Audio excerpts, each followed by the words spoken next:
Dear students, आज हम इस लेक्चर में एक्सरसाइज 6.2 स्टार्ट करते हैं।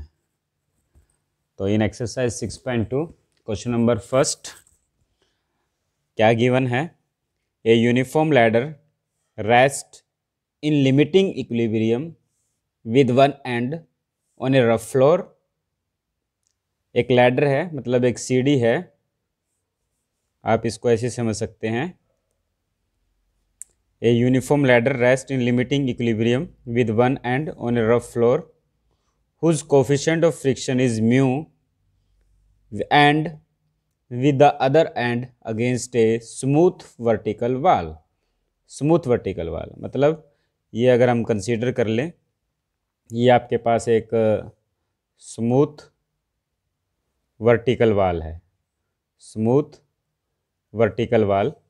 इसके साथ आपने एक सीढ़ी लगा दी गई है। ये आपके पास क्या है बच्चों? एक लैडर है। ये आपके पास क्या रिप्रेजेंट करती है? एक लैडर को रिप्रेजेंट करती है। लैडर कौन सी दे रखी है बच्चों? यूनिफॉर्म लैडर है। तो यूनिफॉर्म लैडर है तो इसका मतलब इस लैडर का जो वेट होगा एग्जैक्टली इसके मिड पॉइंट पर होगा। Let W be the weight of that ladder. Uniform होने की वजह से इस लैडर का जो वेट है वो इसके मिड पॉइंट पर होगा।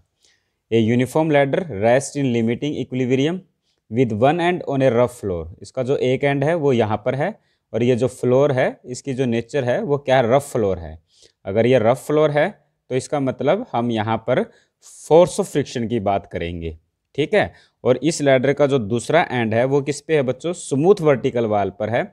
स्मूथ वर्ड होने की वजह से, मतलब स्मूथ वॉल होने की वजह से हम यहाँ पर फोर्स ऑफ फ्रिक्शन की बात नहीं करेंगे। क्लियर? अगर ऐसा है, show that inclination to the vertical is that.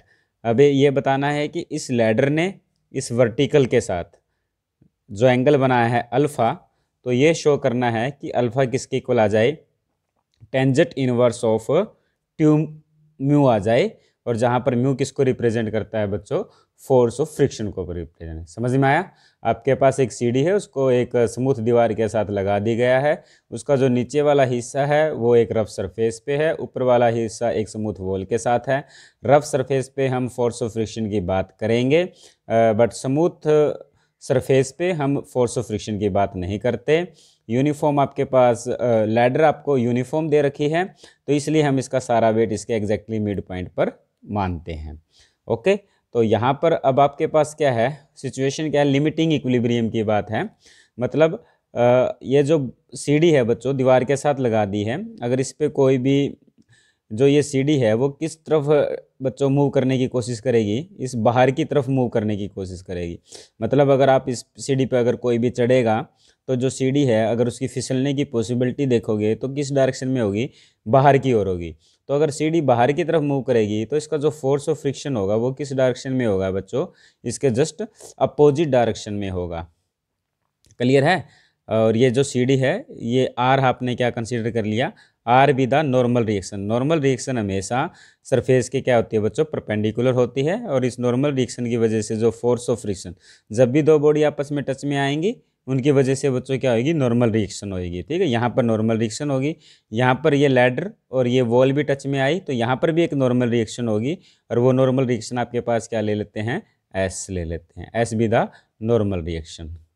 समझ में आया बच्चों या नहीं आया? क्लियर है ना? तो यहाँ पर एक नॉर्मल रिएक्शन होगी, ये सीढ़ी और ये सरफेस टच में आया, तो जब भी दो सरफेस टच में आएंगे तो नॉर्मल रिएक्शन की बात करेंगे। यहाँ पर भी दो सरफेस टच में आए, यहाँ नॉर्मल रिएक्शन की बात करेंगे। और डब्लू आपका कहाँ होगा बच्चों? डाउनवर्ड डायरेक्शन में होगा। ओके, तो अल्फा भी द एंगल ऑफ इंक्लाइनेशन है, ठीक है। अब हम क्या कर लेते हैं बच्चों? सभी फोर्सेस को रिजोल्व कर लेते हैं। आपने क्या देखा कि ये जो आर है ये अपवर्ड डायरेक्शन में है और डब्ल्यू क्या आपके पास? डाउनवर्ड डायरेक्शन में है। तो आर किसके इक्वल हो जाएगा बच्चों? आर तो आपका डब्ल्यू के इक्वल हो जाएगा, क्योंकि सिस्टम क्या है? लिमिटिंग इक्विलिब्रियम है। तो आर और डब्ल्यू एक दूसरे को बैलेंस कर लेंगे। एस और म्यू आर, एस और म्यू आर एक दूसरे को आपस में बैलेंस कर लेंगे। एस की डायरेक्शन ये है, म्यू आर की डायरेक्शन ये है, तो इसलिए एस और म्यू आर आपस में एक दूसरे को बैलेंस कर लेंगे। तो आर आपका डब्ल्यू के इक्वल रहेगा और एस आपके पास क्या है? म्यू आर के करस्पॉन्डिंग है। अब हम क्या कर लेते हैं बच्चों? मोमेंट ले लेते हैं। Taking taking moment about point A, इस ए पॉइंट के कोरस्पॉन्डिंग हम मोमेंट ले लेते हैं। Taking moment about point A के कोरस्पॉन्डिंग हम मान लेते हैं ए बी आपके पास लैडर है, ठीक है। एक पॉइंट ये ले लेते हैं सी, ये पॉइंट ले लेते हैं से डी, और ये पॉइंट ले लेते हैं बच्चों ई पॉइंट ले लेते हैं। अब हम क्या कर रहे हैं, ए पॉइंट के कोरस्पॉन्डिंग मोमेंट ले रहे हैं। हमने देखा कि आर और म्यू आर कहाँ से पास कर रहे हैं, ए से पास कर रहे हैं, तो इसके कोरस्पॉन्डिंग तो मोमेंट क्या रहेगा, जीरो। क्यों जीरो रहेगा बच्चों, क्योंकि मोमेंट क्या होता है, फोर्स इनटू में परपेंडिकुलर डिस्टेंस। अब फोर्स आर है और डिस्टेंस क्या होएगा ए पॉइंट से, पॉइंट ए भी तो फोर्स पे ही है, तो इसलिए इस सिचुएशन में परपेंडिकुलर डिस्टेंस क्या रहेगा, जीरो।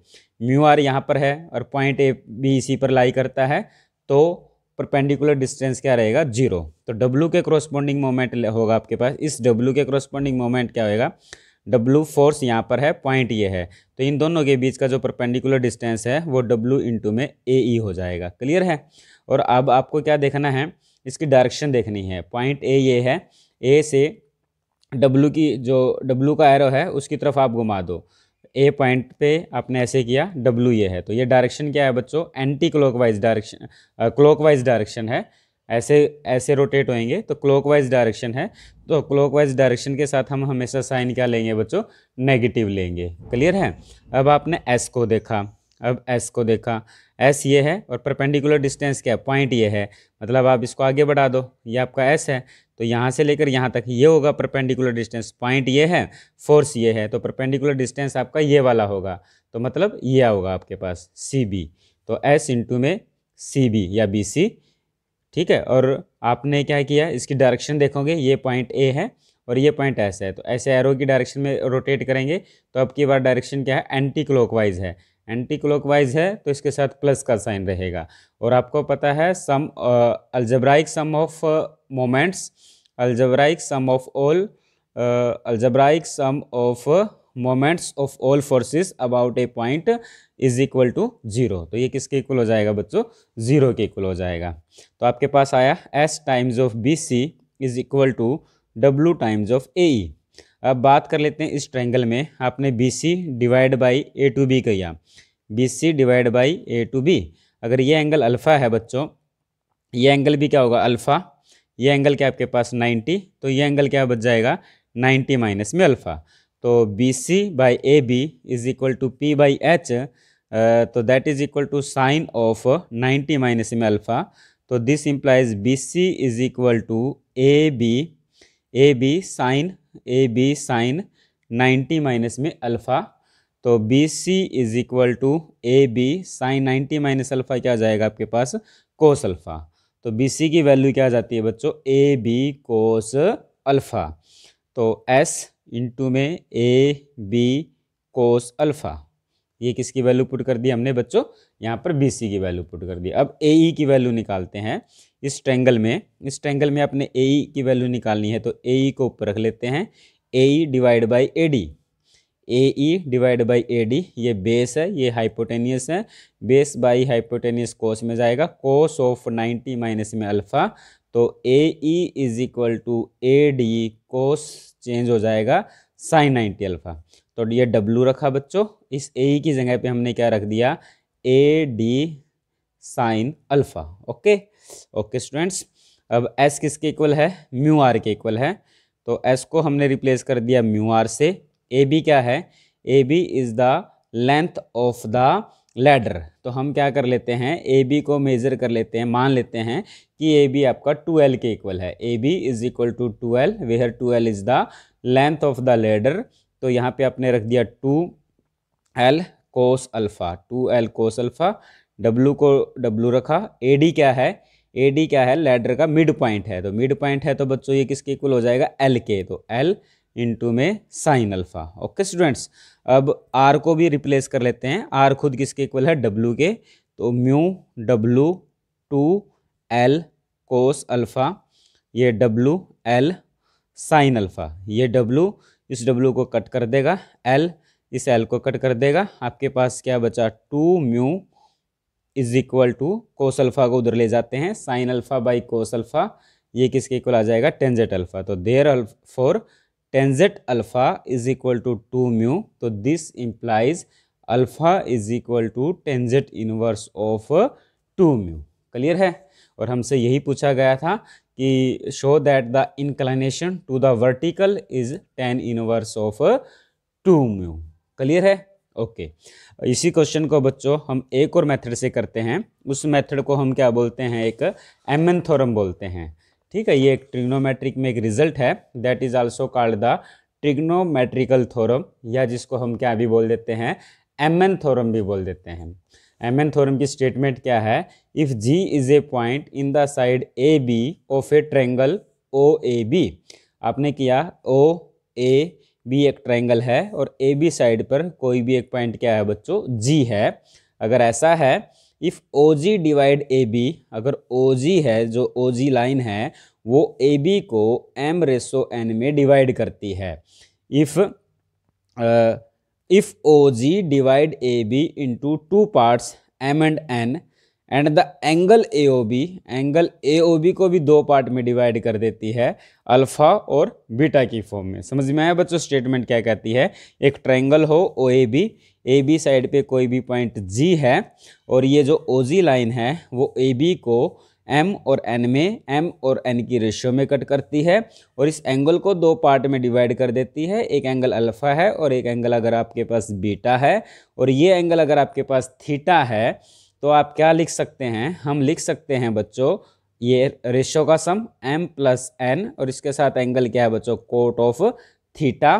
फिर अगर ये वाली साइड लिखते हैं तो हम m और इसके साथ कोट, इसी के साइड का angle cot alpha, m cot alpha minus में n cot beta, n cot beta. एक दूसरा वर्जन भी है इसको लिखने का, अगर आप इसको ऐसे लिखें, इधर से पहले लिखें, इधर वाली साइड से n, तो फिर आपके पास कोट के साथ ये वाला एंगल बच्चों, कोट के साथ ये वाला एंगल a माइनस m लिखें तो m के साथ बच्चों ये वाला एंगल m कोट b। समझ में आया बच्चों।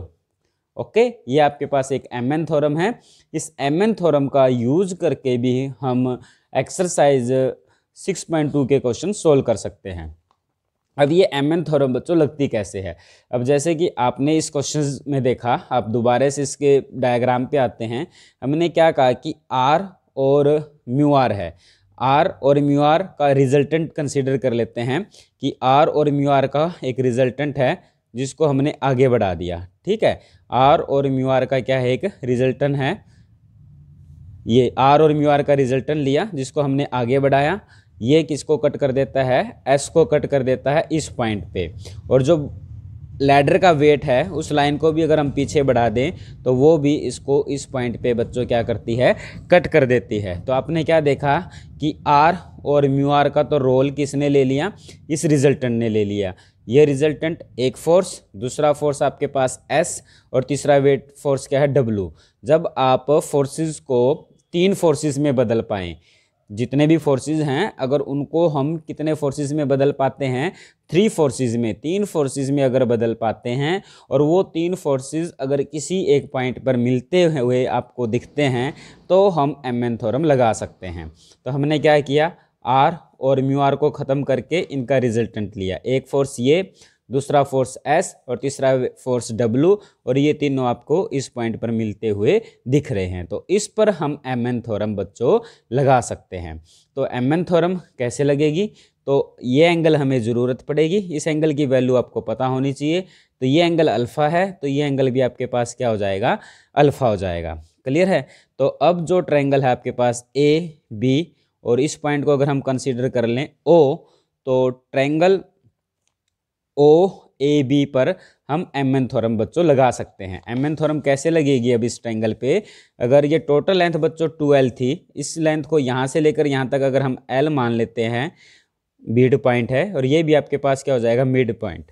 तो अब एमएन थ्योरम कैसे लग जाएगी, तो एमएन थ्योरम के लिए आपको क्या चाहिए, l प्लस एल कोट, जो थीटा का काम था वो कौन कर रहा है बच्चों, अल्फा कर रहा है, l plus L cot alpha आ जाएगा। ओके स्टूडेंट्स, और क्या लिख लेते हैं, और ये साइड की बात करते हैं, अगर ये वाली साइड लेते हैं तो L, तो ये वाली साइड लेंगे तो हमें ये वाला एंगल चाहिए। ठीक है स्टूडेंट्स, अगर ये वाली साइड लेते हैं तो हमें ये वाला एंगल की जरूरत पड़ेगी। ये वाला एंगल आपके पास क्या होगा, इस एंगल की बात करते हैं। आपको बताया था कि जो रिजल्टेंट है वो जो नॉर्मल रिएक्शन के साथ एंगल बनाता है, रिजल्टेंट नॉर्मल रिएक्शन के साथ जो एंगल बनाता है वो आपका एंगल ऑफ फ्रिक्शन होता है। तो ये आपके पास एंगल क्या हुआ बच्चों, लेमड़ा हुआ। क्लियर, ये लाइन और ये लाइन आपस में एक दूसरे के पैरेलल हैं, तो इस एंगल को भी क्या होना पड़ेगा, ये आपके पास लेमड़ा हो जाएगा। ये वर्टिकल लाइन है और ये हॉरिजॉन्टल लाइन है, तो इन दोनों के बीच का जो एंगल है वो क्या हो जाएगा आपके पास, 90 डिग्री हो जाएगा। क्लियर है, तो MN थ्योरम लगा रहे हैं। तो MN थ्योरम में आपके पास सिचुएशन की अगर बात करें तो इस टाइप से एक सिचुएशन है, ये इस टाइप से एक सिचुएशन है, ये आपके पास एक लाइन है, यहाँ पर एंगल अल्फा है, ये साइड L है, ये साइड L है, ये एंगल लेमड़ा है और ये एंगल आपके पास क्या है बच्चों, 90 डिग्री है।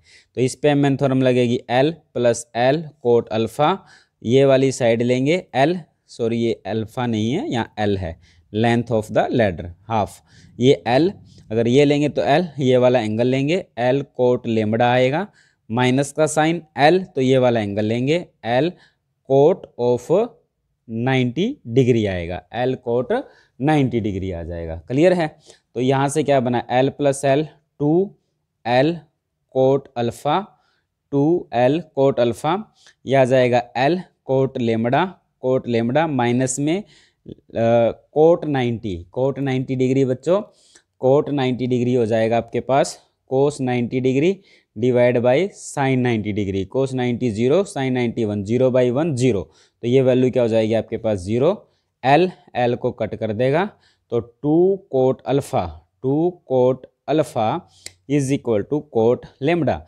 और आपको पता है कि टेंजेंट लेमड़ा किसके इक्वल होता है, टेंजेंट लेमड़ा को हम म्यू रखते हैं, तो ये आ जाएगा आपके पास 2 कोट अल्फा को लिख दिया 1/टेंजेंट अल्फा, और कोट लेमड़ा को हमने लिख दिया 1/टेंजेंट लेमड़ा। तो क्लियर है स्टूडेंट्स, तो यहाँ से क्रॉस मल्टीप्लाई कर दी, tangent alpha is equal to 2 time of tangent lambda, और 2 टेंजेंट लेमड़ा किसके इक्वल होता है, म्यू के, तो हमने दिखा दिया बच्चों tangent alpha is equal to 2 mu, तो this implies alpha is equal to tangent inverse of 2 mu. Clear है स्टूडेंट्स, तो हम इस क्वेश्चन को MN थ्योरम का यूज़ करके भी कर सकते हैं, या फिर क्या करो, सभी फोर्सेस को हॉरिजॉन्टली और वर्टिकली रिजॉल्व कर लो, हॉरिजॉन्टल को हॉरिजॉन्टल के इक्वल लिख दो, वर्टिकल को वर्टिकल के इक्वल रख दो, फिर किसी एक पॉइंट के कोरोस्पोंडिंग बच्चों क्या ले लो, मोमेंट ले लो, और किस पॉइंट के कोरोस्पोंडिंग मोमेंट ले लो, हमेशा उस पॉइंट के कोरोस्पोंडिंग मोमेंट लो जिस पॉइंट से मैक्सिमम नंबर ऑफ फोर्सेस पास करते हो, क्योंकि उन पॉइंटों के कोरोस्पोंडिंग परपेंडिकुलर डिस्टेंस की वैल्यू 0 आ जाएगी।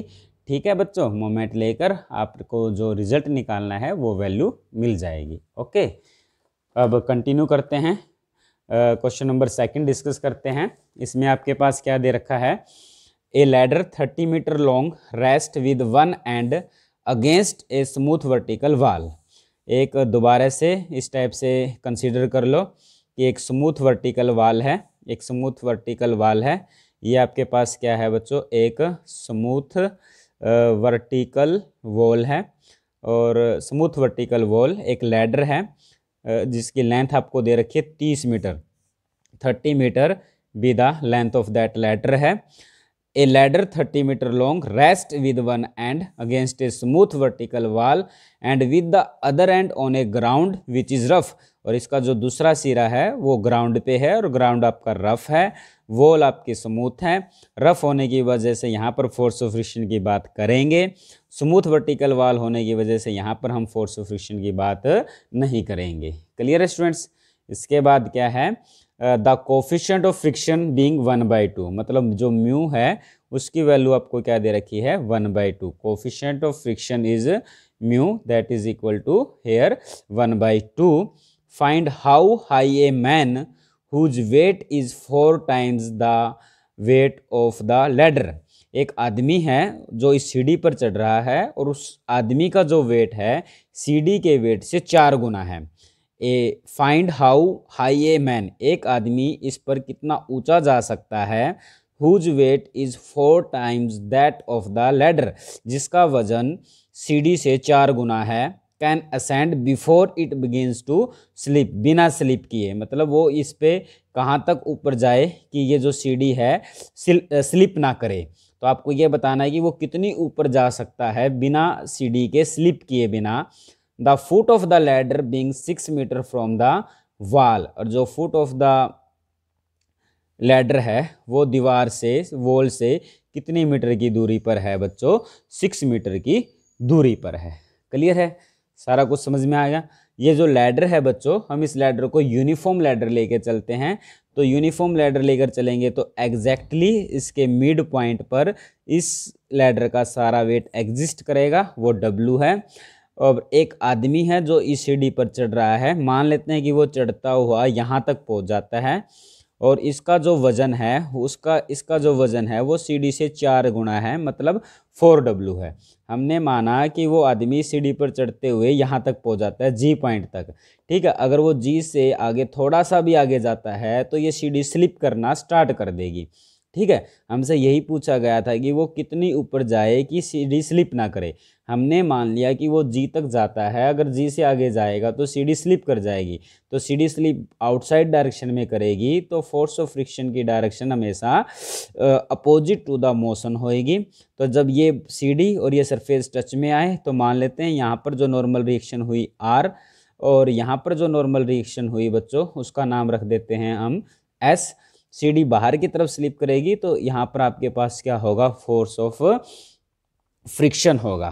क्लियर है, इन पॉइंट्स के नाम रख लेते हैं। ये आपने पॉइंट कंसीडर कर लिया बच्चों A, ये पॉइंट कंसीडर कर लेते हैं B, ये पॉइंट कंसीडर कर लेते हैं C is the mid point of the ladder, और ये पॉइंट कंसीडर कर लेते हैं D।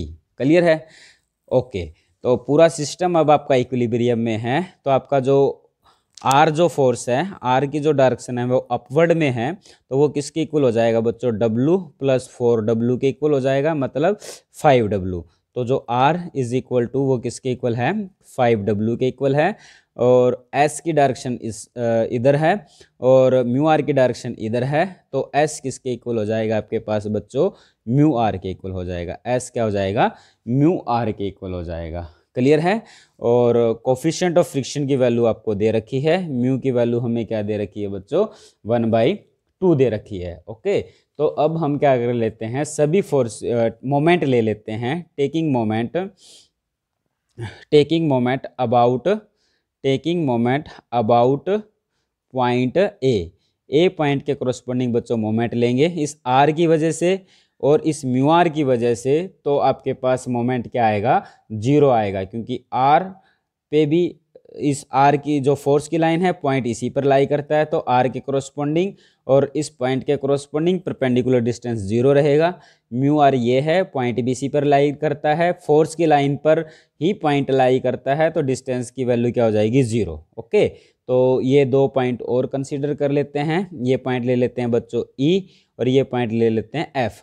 अब बात करते हैं इस W की वजह से, ये आपके पास W वेट है और परपेंडिकुलर ये पॉइंट है और ये फोर्स है, तो इन दोनों के बीच का परपेंडिकुलर डिस्टेंस क्या हो जाएगा, AE। डायरेक्शन चेक करोगे तो डायरेक्शन देखेंगे कि ये पॉइंट A है और ये फोर्स W है, तो W की एरो की तरफ अगर आप ऐसे रोटेट करेंगे तो ये क्या आ जाएगा बच्चों, क्लॉकवाइज है, तो इसलिए इसके साथ माइनस आएगा। फिर आप 4W की बात करते हैं, 4W लिया, ये फोर्स है और ये पॉइंट है, इन दोनों के बीच का परपेंडिकुलर डिस्टेंस हुआ A इंटू में F। ये पॉइंट रखा और यहाँ से इसको ऐसे रोटेट करेंगे तो इसकी डायरेक्शन भी नेगेटिव है, तो इसके साथ माइनस का साइन आ जाएगा। प्लस में S की बात करते हैं, S ये फोर्स है, मतलब ये वाला फोर्स होगा, ठीक है। तो इस S और ये फोर्स है, तो ये डायरेक्शन है, तो ये एंटी क्लॉकवाइज है, तो इसलिए पॉजिटिव साइन रहेगा। और परपेंडिकुलर डिस्टेंस इन दोनों के बीच का ये लिख दो या ये लिख दो, एक ही बात है। तो S के साथ क्या आ जाएगा, BD और इज इक्वल टू 0। हमें पता है कि sum of the algebraic sum of the moment of all forces about a point is equal to 0 होता है। क्लियर है बच्चों, ओके। अब हम कंसीडर कर लेते हैं, अब एंगल ऑफ इंक्लाइनेशन मान लेते हैं एक अपनी तरफ से। ये एंगल आपने क्या मान लिया, अल्फा। भी इस लैडर ने इस रफ हॉरिजॉन्टल सरफेस के साथ जो एंगल बनाया है उसको हमने क्या कंसीडर कर लिया बच्चों, अल्फा कंसीडर कर लिया। तो यहाँ से आपके पास एस किसके इक्वल आ जाएगा, S B D is equal to W times of A E plus 4 W times of A F आ जाता है। अब वैल्यूज निकाल लेते हैं, ए डी और ए ई और बी डी की वैल्यूज निकाल लेते हैं। ओके स्टूडेंट्स, अब ए टू ए की वैल्यू क्या आ जाएगी, आपने कंसीडर किया A two E divide by A two C, A two C, A E ये बेस है और ये हाइपोटेनियस है, तो A E by A C is equal to cos of alpha, that is equal to A E is equal to A C cos alpha. ये total length आपके पास बच्चों 30 है, तो ए सी आपके पास 15 होगा, तो A E is equal to 15 cos alpha. A E की वैल्यू क्या आ जाती है बच्चों, 15 कोस अल्फा। तो यहाँ रख देते हैं W, ए ई की वैल्यू रख दी 15, साथ में आपके पास आया बच्चों कोस अल्फा, फिर है 4W। ए टू एफ की वैल्यू निकालते हैं। अब ए टू एफ की क्रोस्पोंडिंग आपने देखा ए टू एफ रखा और ए टू जी रखा, ए टू एफ रखा by A two G, base by hypotenuse, ये भी क्या जाएगा कोस अल्फा। तो आपके पास A two F is equal to, A two F की वैल्यू आ जाती है ए जी कोस अल्फा, तो यहाँ जाएगा बच्चों ए जी कोस अल्फा। क्लियर है। अब 5 टाइम्स ऑफ बी डी की बात करते हैं, ये 5 मल्टीप्लाई में ये बी डी निकालना है, तो आपने रखा बच्चों बी डी, ये बी डी और पूरे length A B D by A B, ये पी है ये एच है, तो ये साइन ऑफ अल्फा आ जाएगा। ये B to D is equal to A B sine alpha. Okay students, but A B की वैल्यू आपको पता है, ए बी क्या है, लेंथ ऑफ द लैडर है 30 मीटर, ये 30 साइन अल्फा, तो बी डी की वैल्यू क्या है 30 साइन अल्फा, तो बी डी को रख दिया हमने 30 साइन अल्फा, और ये वैल्यू क्या है बच्चों एस है। अब एस खुद किसके इक्वल है, एस आपका म्यू आर के इक्वल है, तो एस की जगह हमने क्या रख दिया म्यू आर। यहाँ क्या चल रहा है 30 साइन अल्फा, और इसमें क्या बच्चों 4 कोस अल्फा कॉमन ले लो, 15W प्लस 4W, और 4W के साथ AG भी है, 15W 4W AG, और साथ में बाहर हमने क्या ले लिया cos alpha. Okay students, mu R को रिप्लेस कर दो, आर किसके इक्वल है 5W के, म्यू किसके इक्वल है 1/2 के, म्यू किसके इक्वल है 1/2 के, म्यू की जगह हमने 1/2 रख दिया, आर को रिप्लेस कर दिया 5W से, ये 5W, और यहाँ पर वैल्यू चल रही है मल्टीप्लाई में 30 साइन अल्फा, W कॉमन ले लेते हैं, W कॉमन लिया तो टर्म बच गई 15 प्लस 4 AG कोस अल्फा।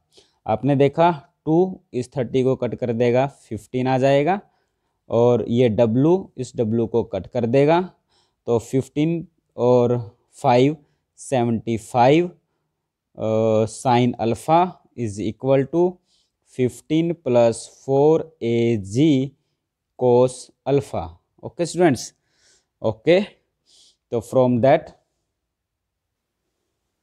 तो अब आपको ये भी पता है बच्चों, ये जो लैडर है और ये वॉल है, इनके बीच की दूरी भी क्या दे रखी है बच्चों 6 मीटर दे रखी है।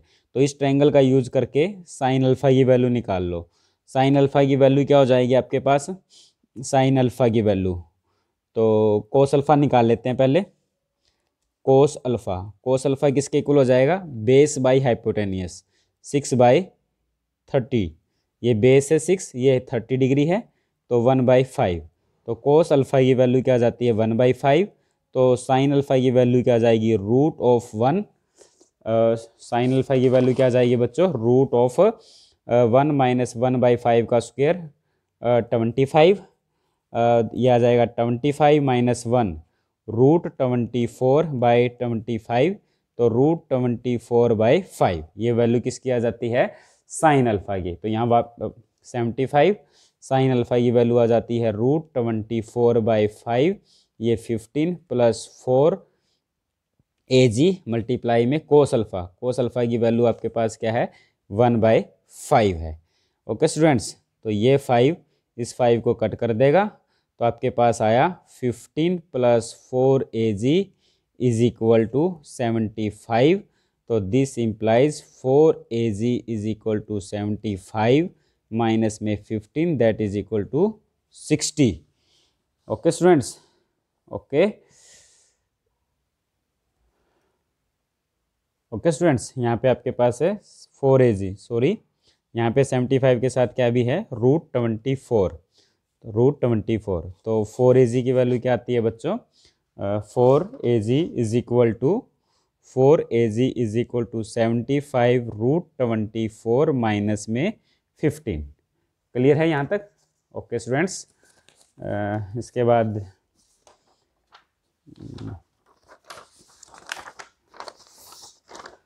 आपके पास ये सिचुएशन है,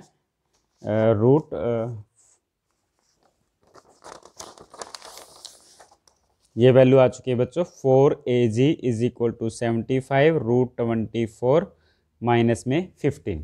ओके स्टूडेंट्स, इसको आगे देखा तो 4AG 75 √24 को आपने लिख दिया 4 × 6, तो 2√6 माइनस में 15, तो ये आ जाएगा 150 √6 माइनस में 15, और 15 कॉमन ले लेते हैं, 10 √6 माइनस में 1 इंटू में 4 times of AG।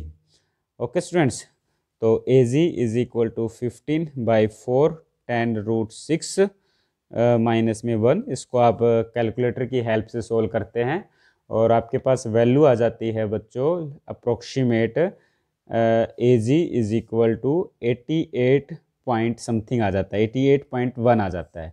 Okay students, तो इसका मतलब क्या हुआ कि जो AG की लेंथ है A to G, मतलब हमने क्या कहा था कि जो आदमी है वो G पॉइंट तक जाता है, G से आगे जाएगा तो सीढ़ी फिसलना स्टार्ट कर देगी, बट A to G जो डिस्टेंस आया बच्चों वो 88.1 मीटर आ गया है, लेकिन जो लैडर की लेंथ थी वो तो 30 मीटर थी। तो इसका मतलब क्या हुआ, इसका मतलब आदमी इस सीढ़ी पर बिना फिसले चढ़ जाएगा, बिना फिसले चढ़ जाएगा, क्योंकि सीढ़ी की लेंथ तो 30 मीटर है। अगर वो इस सीढ़ी पर 88.1 मीटर तक भी अगर वो चलता रहे तो वो सीढ़ी फिसलेगी नहीं। समझ में आ गया ना? तो ये G पॉइंट यहाँ की बजाय कहाँ होगा, यहाँ से 88.1 मीटर के डिस्टेंस पर होगा। समझ में आई ना बात? तो इसका मतलब वो आदमी इस सीढ़ी पर बिना फिसले, सीढ़ी के बिना फिसले टॉप तक चला जाएगा। क्लियर है स्टूडेंट्स? Okay bye.